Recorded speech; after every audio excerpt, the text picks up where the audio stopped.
We're reading Women Who Broke the Rules, Sonia Sotomayor by Kathleen Kroll. Chapter 3. More Hot Pepper?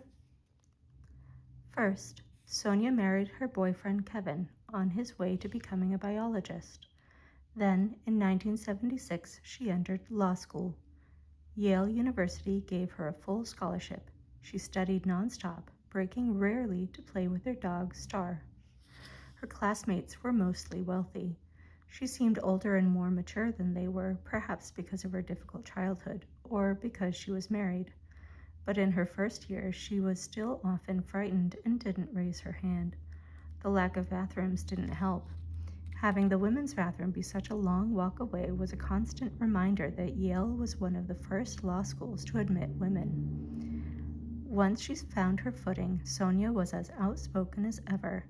One professor called her extremely warm and very tough, an unusually brainy student even in this brainy group. Not everyone approved. Some accused her of arguing like a man. She didn't hesitate or apologize the way women were expected to.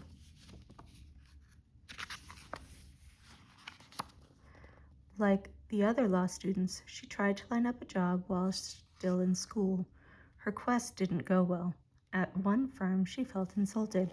The interviewer said she had gotten into Yale only because she was Puerto Rican, ignoring her stellar record at Princeton.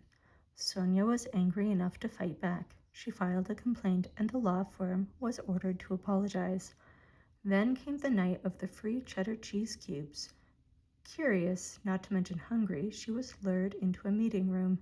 The New York District Attorney was recruiting Yale students for public service jobs. She stayed to talk, and he called her the next day. Would Sonia like to be an assistant district attorney, someone who works for the government in criminal cases? Others warned her that she'd make no money in public service compared to private practice. But money was never her dream. This offer was too spine-tingling to pass up. Out of this random meeting over cheese and crackers came her first job.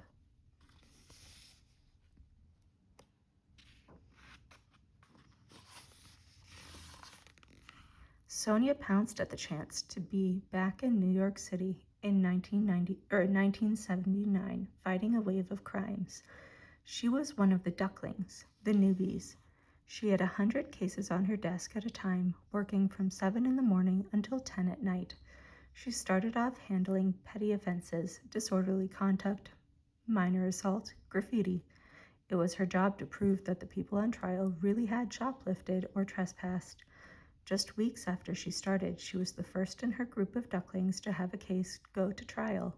She lost that case, but won her second. Then she moved up to working on more serious crimes like murder. One day, Sonia discovered a kind of superpower. She realized that she could use emotion, not just facts, in her arguments. She saw how helpful it was in persuading people. It meant she had to pay attention with laser-like focus. She never lost a case again.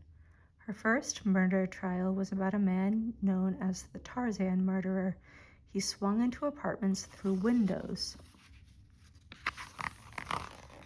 and then robbed and murdered people.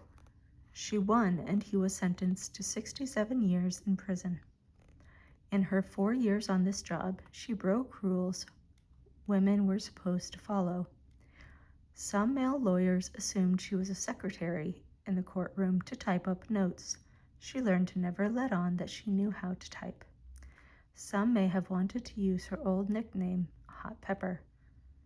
They called her tough and ruthless. They were simply not used to seeing a woman argue in court, especially one with her intense focus.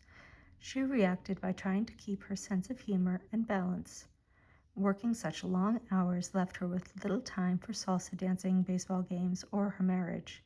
She and Kevin ended up divorcing.